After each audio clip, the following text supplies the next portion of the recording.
Hello there, and welcome back to War Thunder. A replay was sent in by Kamusk from the Nukem clan, and when you look at this Soviet behemoth, you obviously know that that name is program. The SU-152, a mighty Soviet battle rating 4.3 tank destroyer with an even mightier 152mm gun. In this case, it's the ML-20S cannon. Overall shell capacity is 20 rounds and you have a hefty reload of 21.3 seconds, if you have a fully trained crew with an ace qualification, that is. I think the overwhelming majority of players don't have this, but I digress. And the way that Kamusk is playing this match is also very much to my liking. And that is already too much spoiler, but obviously it's a bit obvious since I featured this replay, right? It was sent in just like I like it, with all the description and all the post-battle results screenshots, and the replay file just I described it in the video description, and I also described it once again in a video. Sadly, a lot of people are not following the instructions and send me emails that are outright unusable. And please remember that I also can't really use the server replay. It has to be the replay file from your PC. And also please don't record it yourself, that's my job. Panzer IV missed, but hey, Kamusk didn't, and that's his first kill. And already we see the massive impact from the big 152mm APHE BC round, the BR-540B. A low muzzle velocity of 600 meters per second, not too much of a challenge in a close quarter city environment, and the nearly 50 kilogram heavy warhead has a penetration of 166 millimeters. And it also delivers a massive TNT equivalent bursting charge of over 1 kilogram. That leaves no survivors. That takes no survivors. We also see the HE shell, and that is cruiser grade firepower. Quite literally, a bit faster muzzle velocity of 655 meters per second and 5.9 kilograms of TNT for 49 millimeters of penetration against any angle at any distance, which is a massive derp shell. It's more or less KV2 style. However, we can see that Kamusk is trying to make it a bit more reliable with the use of the APHE BC round. And this is bringing me to, a bit of nostalgic feelings, because APHE BC round is still a shell type, mostly solely to Soviet tanks of, low to mid battle ratings, in this case 4.3. And it is always a one-shot, if you hit, that is. So there are two reasons why the shell is so devastating or so reliable, and then because of the bursting charge devastating. First of all, there is the shell type APHE BC round. It's not really obvious if you look at the stat card that it really performs very well versus angled armor and doesn't really bounce that often. I guess the shells are blunt nosed, so then the edge of the shell just digs itself into angled armor. But there is also the sheer caliber, 6-inch or 152 millimeters, and if it interacts with armor, it also can overmatch. And that means, I think it was a sixth of the armor, so roughly in this case an inch. Then you have a full overmatch, and regardless how steep the angle of the armor is, the shell will penetrate. So I don't know how the rules have changed over the course of the years, but that seems to be a really good combination. And then you get those penetrations where a normal tank would say no chance. But here you can see in the opening stages of the battle, Kamusk has to take it a bit careful, because everybody is alive, everybody is going aggressive for the front line, and the majority of the fighting happens around B, so he had to watch his flank. And in the case of this turretless tank destroyer, that's just a dangerous direction from where you can get shot and where you have no way of responding. if you get tracked, if your driver gets knocked out, engine, transmission, you name it. So the thing is, I wouldn't really feel all that much comfortable in this situation, and in the email that Kamusk has sent me, he also said that this is not the optimal situation that he wants to be in, but he had to make do with what he has available. He sees the enemy tank, he tries to take aim, and again we can see, thanks to the replay, the marker, and yeah, sadly that shell didn't really connect in a lethal way. At least gladly for the enemy tanker it was. For the moment, that is. So he is not really, you know, camping in the back of the map and just trying to make kills from safety. No, he is taking his tank to the front line. He is the front line, and are very capable tanks. Stück 3F, fantastic anti-tank gun. Enough penetration to go through the front of this tank, even though it's based on the hull of a KV-1. But whatever this M10 was thinking, we never know. And that's his third kill. And now we're starting to get a bit more into the exciting phases of the match. And that's one of the things, if you play a tank like this, you have to really put in a lot of patience. Obviously because of the reload, obviously because you have no turret, but also because sometimes the enemies make decisions that are very strange. And here I think he fat-fingered, or he was a bit too excited, bit of lag, whatever, and he dunked the shell into the rank despite having perfect aim.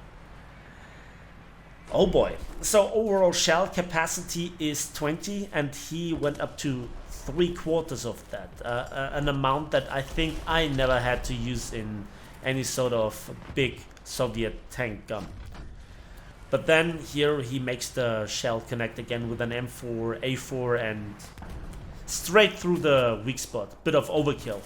As I was stating, he is based on the hull of a KV-1, and this is why this Wirbelwind, for a change, has his fair share of trouble dealing damage here. However, he tracked him, and again, this is now becoming obvious why a non-turreted tank destroyer, yeah, has its fair share of problems. The Wirbelwind switched target, double tracked him, and now switches back again, and what is he doing? He's just staying there. I think he got damaged. Now, I think it's this moment where we can see a cure for cancer. 360 no scope. Okay, not 360, but still. Third person kills like that, they're just so meaty when you get this oomph feeling from those big Soviet tank guns when you have the satisfaction of this overkill. It's not efficient, it's not really, how should I say, what you need the tank for, but when you get shots like these, fantastic spotting through the bush here, and that's already 6 kills. Now we're getting into the rhythm of things, finally. And yeah, helplessly, Kamusk had to observe the obliteration of one of his heavy tank buddies by an M10 in one of those positions that are really desirable at first. But time's running out. The enemy team for quite a while has 2 out of the 3 caps. The tickets are bleeding. Now there is a T-34 in this position that can create now a crossfire, but they need to push. That's the ugly thing in War Thunder. If you need to push, if you need to allow the enemy to have potentially shots from multiple directions with the one-shot mechanics, right? So a lot of people very early either suicide or then they make stupid decisions. The M10 gets killed clutch. Again, I think it was the slow turret rotation speed that allowed Kamusk here to even get on target in the first place. Now again, the long reload. And again, a target-rich environment where another gun with a quicker reload would be better suited. Can you imagine the damage that you could do with a T-34 57, a Sherman or a Panzer IV? It never gets old. This brutal killing versus another M10. Just beautiful. And I think this was one of those situations where the enemy team had to just win harder, where they had to not just wait for Kamusk's team to push up, to then get farmed, to hold the position. No, they have to push into now the very patient team members of Kamusk's team, and then they get killed, then they can't hold the front line, and it was this situation where Kamusk went into the cap and decaps it. But it wouldn't be a tank battle without, getting punished for playing the objective by a plane. Kamusk reversed just enough to only, quote-unquote, only get double tracked. But it's at this moment where he gets his second cap, and this is the decisive capture point in the middle. And now he initiated the ticket bleed on the enemy team. Now they have to push, turning the tables. And this is where you think to yourself, well, okay, so far so good. But really, that's the point. Very often this is sadly not obvious enough, that this can be the point at which then you start to really make profit with RP, with civil lines, where you are really influencing the outcome of the battle also more often. 12 minutes into the game, 8 kills, with a tank that is very well known for its derping qualities, but not really for its carrying capacity. We're down to 7 shells, and yeah, that is one of those downsides of the tank racks. You really have to push through the tank racks. You really have to make your way, and that without any sort of turret, that is just rough.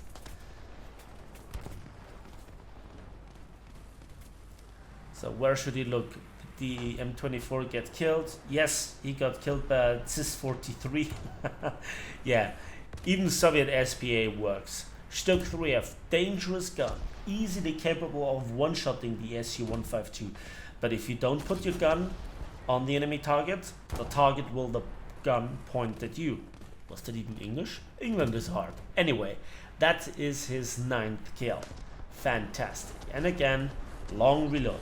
We're down to 6 shells. And again, he's reversing, he's not trusting the environment. And again, he's observing the left side, despite there not have been an enemy for quite a while. That is just good situational awareness.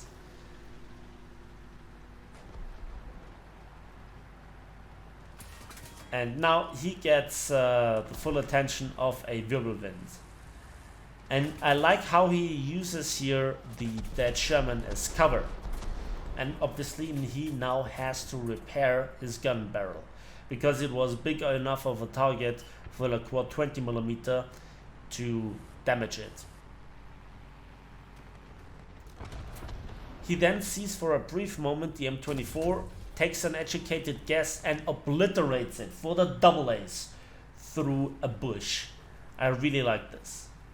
But there is another M24 and again, very long reload. Question is, does the M24 see him? And I really like this. He's moving to engage the target. And also the bad gun depression, bad gun handling, yeah, coming through a bombing crater. But then again, beautiful. Again, I think the M24 did not really expect him to be there. That's 11 kills.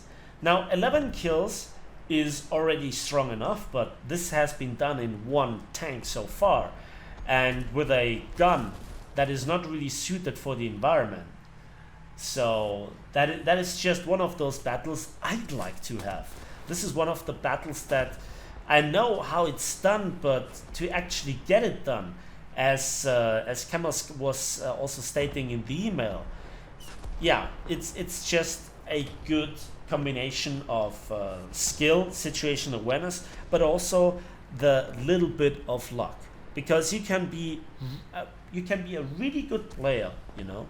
There, it has to be that one plane for the suicide revenge bombing. It has to be that one tank that just comes around the corner when you just fire. It has to be that one dude on the flank that then tries to break cover and shoot at exactly you. So many factors can ruin the quote-unquote perfect battle, and all the more satisfying it is when it works. There is an M10 and he shot at the KV-2 but didn't kill him, and we hear bombs falling. I have no idea where that shell went. The KV-2 gets hammered, absorbs all the damage. Again, long reload, and that's his last AP round. That's his last AP round that he's loading. Will he connect it?